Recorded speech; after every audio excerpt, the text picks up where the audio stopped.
नमस्कार साथियों, आप सभी लोगों का यहाँ पे स्वागत है। और जिस क्रम में पूरे प्रदेश में, पूरे देश में आम आदमी पार्टी के प्रति, अरविंद केजरीवाल जी के कामों के प्रति लोगों का विश्वास निरंतर बढ़ता जा रहा है और लोगों ने दिल्ली में और अन्य राज्यों में भी जहाँ जहाँ पार्टी चुनाव लड़ रही है, पंजाब, गोवा, उत्तराखंड, लगातार समाज के प्रमुख लोग आम आदमी पार्टी ज्वाइन कर रहे हैं। अरविंद केजरीवाल जी की जो लीडरशिप है उसको एक्सेप्ट कर रहे हैं। उसी तरीके से दिल्ली में एमसीडी आने वाले नगर निगम के चुनाव जो 1 या 2 महीने में होने हैं, उसमें भी लगातार अरविंद केजरीवाल जी का विश्वास बढ़ता जा रहा है और लोग अपनी अपनी पुरानी पार्टियों को छोड़ के अरविंद केजरीवाल जी के विचारों का समर्थन करते हुए आम आदमी पार्टी का दामन थाम रहे हैं।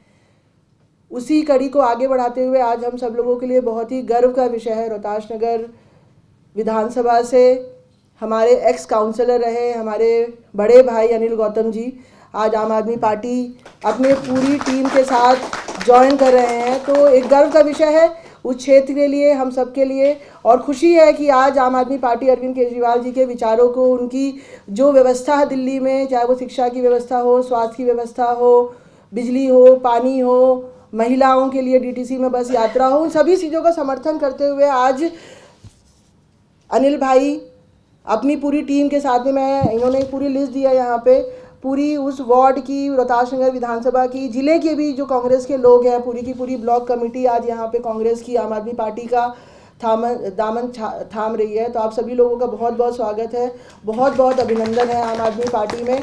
और एक मिशन है, वो मिशन है कि दिल्ली में जो नगर निगम के चुनाव होने हैं, 15 साल से लगातार भाजपा नगर निगम में काबिज है और सबको पता है कि जो माफिया राज, जो भ्रष्टाचार लगातार नगर निगम में चलता आ रहा है, अब उसको रोकना है। उस कड़ी को रोकना है, अपनी दिल्ली को सुंदर बनाना है। जिस तरीके से शिक्षा, स्वास्थ्य, अस्पताल, स्कूल, एजुकेशन, मतलब बसों में, पानी में, बिजली में और कई क्षेत्रों में आम आदमी पार्टी अरविंद केजरीवाल जी ने काम किया है, उसी तर्ज में अब नगर निगम में भी बहुत बेहतरीन काम करना है।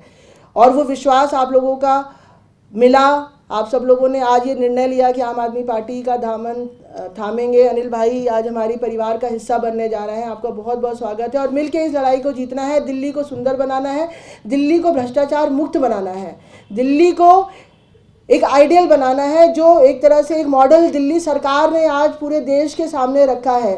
दिल्ली का जो विकास का मॉडल आज पूरे देश की में इसकी चर्चा होती है। आज हम कहीं चले जाएं पूरे देश में, हर गांव-गांव अरविंद केजरीवाल जी के लिए कहता है कि ये एक ऐसा शख्स है जो काम की राजनीति करता है, एक ऐसा शख्स है जो काम की बात करता है। बाकी तो केवल अलग अलग बात करते हैं, समाज को तोड़ने की और समाज को विभाजित करने की बात करते हैं। अरविंद केजरीवाल जी के ऐसे शख्स हैं जो ये कहते हैं कि हम काम की बात करते हैं, हम महिला सुरक्षा की बात करते हैं। उसी तर्ज पे हमें नगर निगम में भी नगर निगम को सुधारने का काम करना है। पिछले 15 साल से लगातार भाजपा नगर निगम में है और जिस तरीके से हम अगर अपने क्षेत्र की भी बात करें तो जिस तरीके से लेंटर माफिया, आप सबने देखा होगा, एक लेंटर को माफिया ही कह सकते हैं, लेंटर माफिया किस तरीके से काम कर रहा है, जिस तरीके से पूरी नगर निगम की जो व्यवस्था है वो खराब हो चुकी है। तो उस पर विश्वास जगाते हुए, आम आदमी पार्टी पे विश्वास जगाते हुए आज अनिल भाई हमारे साथ आ रहे हैं। तो सबसे पहले तो उनका बहुत बहुत स्वागत है, आप सभी लोगों का स्वागत है एक औपचारिक ज्वाइनिंग करने के बाद में। बहुत बहुत स्वागत है आपका।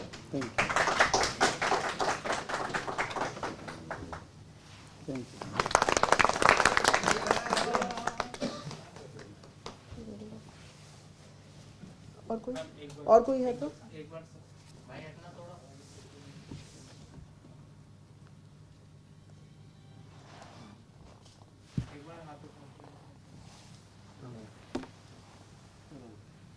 अच्छा। नमस्कार साथियों, एक बहुत ही महत्वपूर्ण मुद्दे पर आप लोगों से बात करनी है। और साथियों, पोल्यूशन कितना ज़्यादा खतरनाक है और कितना ज़्यादा है, मुझे लगता है दिल्ली वालों से शायद ज़्यादा बेहतर कोई नहीं समझ सकता। किस तरह से आप देखते हैं दिवाली के बाद किस तरह से पूरी दिल्ली में जो दिल्ली के आसपास से पराली जलाई जाती है, उसके कारण जो एक गैस चैम्बर बना रहता है और पूरा का पूरा दिल्ली ऐसा लगता है जैसे एक गैस चैम्बर में बड़ी दिक्कतें आती हैं, बड़े परेशानियां आती हैं। तो शायद दिल्ली वालों से ज़्यादा बेहतर तरीके से पोल्यूशन को कोई नहीं समझता और उसके बैड इफ़ेक्ट्स को कोई नहीं समझता। आज पूरी दुनिया, चाहे वो किसी भी देश की आप बात करें, चाहे वो हिंदुस्तान की बात करें या किसी भी देश की बात करें, हर कोई आज पोल्यूशन से लड़ने में लगा हुआ है। सबकी कोशिश ये है कि किस तरह से हम ऐसी व्हीकल्स का इस्तेमाल कम करें जो पोल्यूशन करती हो। बहुत सारे डिफरेंट तरीके से टेक्नोलॉजी के माध्यम से डिफरेंट तरीके लगाकर लोग ये चाहते हैं कि किस तरह से पोल्यूशन को कम किया जाए। और इसमें एक जो सबसे मॉडर्न टेक्नोलॉजी का जो सबसे मेन चीज़ निकल के आया कि इलेक्ट्रिक व्हीकल्स का इस्तेमाल किया जाए। देखा गया कि इलेक्ट्रिक व्हीकल्स से पोल्यूशन नाम मात्र होता है और सारे देश इसको आगे बढ़ाने में, इसको प्रमोट करने में लगे हुए हैं। खुद हिंदुस्तान इलेक्ट्रिक व्हीकल्स के साथ साथ जो चार्जिंग स्टेशंस बनाए जाते हैं, क्योंकि दिक्कत ये होती है कि व्हीकल्स तो आपने खरीद लिया, लेकिन अगर आप बड़े स्केल पे चार्जिंग स्टेशन नहीं है तो प्रमोशन रुक जाता है। लोग यही कहते हैं भाई कि व्हीकल तो खरीद लिया, लेकिन मान लीजिए हमको आगरा जाना है, हमको कहीं और जाना है, तो चार्ज कहाँ करवाएंगे, चार्जिंग स्टेशंस नहीं है। तो खुद प्रधानमंत्री मोदी जी ने कहा कि भाई चार्जिंग स्टेशन बड़े स्केल पे खोले जाएं और उसके लिए कोई लाइसेंस की ज़रूरत नहीं है। आप अपना एक SOP है, उसको आप फॉलो करिए, आप अपना खोलिए, इसके लिए कोई लाइसेंस नहीं है, इसमें कोई ब्यूरोक्रेटिक हर्डल्स ना हो। और खुद प्रधानमंत्री जी ने भी माना कि इसका ज़्यादा से ज़्यादा प्रमोशन होना चाहिए। खुद BJP की सरकार ने माना कि इसका ज़्यादा से ज़्यादा प्रमोशन होना चाहिए। आज दिल्ली के चीफ मिनिस्टर अरविंद केजरीवाल जी ने और उनकी टीम ने, बताया जाता है कि जो पॉलिसी बनाई है वो शायद सबसे ज़्यादा अपग्रेडेड है, सबसे ज़्यादा मॉडर्न है, सबसे ज़्यादा ऐसी है कि अगर उस पॉलिसी अच्छे से इम्प्लीमेंट हो, अच्छे से नीचे तक जाए तो दिल्ली एक तरीके से लीडिंग एग्जाम्पल्स हो सकता है पूरे देश में, पूरी दुनिया के अंदर कि किस तरह से इलेक्ट्रिक व्हीकल्स का इस्तेमाल हुआ। और उसके ट्रेंड भी अभी दिखने लग गए हैं। आज हिंदुस्तान में सबसे ज़्यादा इलेक्ट्रिक व्हीकल्स में कंट्रीब्यूशन जो है वो दिल्ली का है। इसका कारण ये भी है कि जो भी चार्जिंग स्टेशंस बनाए जा रहे हैं उसमें दिल्ली की सरकार बहुत बड़े लेवल पे सब्सिडी दे रही है। लाइसेंस की तो कोई ज़रूरत ही नहीं है, साथ ही साथ सब्सिडी दे रही है कि अगर आप चार्जिंग स्टेशन खोल रहे हैं तो दिल्ली की सरकार, अरविंद केजरीवाल जी की सरकार आपको पैसे देगी कि आप चार्जिंग स्टेशन खोलें।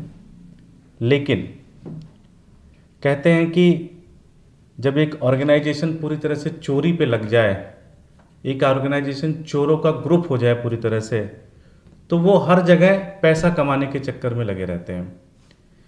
जिस चार्जिंग स्टेशन को बनाने के लिए मोदी जी कहते हैं कि लाइसेंस की ज़रूरत नहीं है, अरविंद केजरीवाल जी की सरकार सब्सिडी दे रही है, उसी चार्जिंग स्टेशन को लगाने के लिए भारतीय जनता पार्टी की साउथ MCD कह रही है कि आपको लाइसेंस लेना पड़ेगा, हमारे पार्षद से मिलना पड़ेगा, हमारे नेताओं की सहमति लेनी पड़ेगी, तब जाके हम आपका चार्जिंग स्टेशन खोलने देंगे। कितने अजीब बात है कि ये लोग इतने भ्रष्ट हो चुके हैं कि खुद मोदी जी की भी नहीं सुनते। ये इतने बेलगाम हो चुके हैं कि खुद मोदी जी की भी नहीं सुनते। आज ऐसे समय में जब हर जगह लाइसेंस खत्म किया जा रहा है, खुद मोदी जी ने खत्म किया इसमें लाइसेंस, केजरीवाल जी इसमें सब्सिडी दे रहे हैं, लेकिन साउथ MCD और भारतीय जनता पार्टी के नेता करें नहीं, इसमें तो कुछ ना कुछ पैसा बनाया जाएगा, क्योंकि इसमें पैसा बनाया जा सकता है। तो ये पूरा का पूरा, और दिल्ली के लोग इससे परेशान हो गए, दिल्ली के लोग बहुत इरिटेटेड है। सबसे इंटरेस्टिंग चीज़ बताता हूँ आपको कि कल एक व्यक्ति थे जिनको ये चार्जिंग स्टेशन लगवाना था, उन्होंने मुझे फ़ोन किया, बोले यार ये साउथ MCD ने प्रस्ताव लेके आया, इसका ज़रा आप देखिए कुछ। तो मैंने कहा कि आप किसी BJP के पार्षद से पूछिए कि क्या दिक्कत आ रही है, क्यों ऐसे लाइसेंस राज लेके आ रहे हैं। तो बताया उस पार्षद ने कि जी अगर आपको ये चार्जिंग स्टेशन लगवाना है तो अगर आप पार्षद को जानते हैं तो 50 लाख देना पड़ेगा, अगर आप भारतीय जनता पार्टी के किसी बड़े नेता को जानते हैं तो शायद आपका 25 से 30 लाख में काम हो जाएगा। तो आप सोचिए कि इस चार्जिंग स्टेशन को लगवाने के लिए, जिसको मोदी जी ने कहा कि कोई लाइसेंस की ज़रूरत नहीं है, अरविंद केजरीवाल जी खुद सरकार का पैसा दे रहे हैं कि ज़्यादा से ज़्यादा लगाइए, क्योंकि इससे इन्वायरमेंट को फ़ायदा होगा, इससे ज़्यादा से ज़्यादा दिल्ली वालों को फ़ायदा होगा। उस चार्जिंग को स्टेशन को लगवाने के लिए भारतीय जनता पार्टी के नेताओं ने हर लाइसेंस का एक रेट तय कर दिया कि अगर आप पार्षद को जानते हैं तो आपको 50 लाख में डील करनी पड़ेगी, अगर आप भारतीय जनता पार्टी के किसी बड़े नेता को जानते हैं तो शायद 25-30 लाख में भी आपकी डील हो सकती है। ये बहुत ही गलत है। आम आदमी पार्टी इसका विरोध करती है और हम भारतीय जनता पार्टी के नेताओं से ये मांग करते हैं कि आप इस लाइसेंस की व्यवस्था को कैंसिल करिए। आप अरविंद केजरीवाल जी की मत सुनिए, कम से कम केंद्र सरकार की सुनिए। केंद्र सरकार ने ये कहा कि भाई कोई लाइसेंस की ज़रूरत नहीं है, तो इस लाइसेंस की ज़रूरत नहीं है। इसका मतलब कि सिर्फ और सिर्फ आप भ्रष्टाचार करना चाहते हैं, आप पैसा कमाना चाहते हैं, आप हर एक लाइसेंस पे उगाही करेंगे। आपके अधिकारी और आपके नेता लोग मिलके इस पूरे लाइसेंस की व्यवस्था से करोड़ों रुपए कमाने के चक्कर में लगे हुए हैं। आम आदमी पार्टी इसका विरोध करती है और अगले 1 से 1.5 महीने बाद चुनाव है। आम आदमी पार्टी जब सरकार में आएगी एमसीडी के, तो इस लाइसेंस व्यवस्था को पूरी तरह से कैंसिल करेगी, इस पूरे सिस्टम को स्क्रैप कर देंगे। हम दिल्ली के अंदर ऐसी अलोकतांत्रिक व्यवस्था नहीं लागू होने देंगे।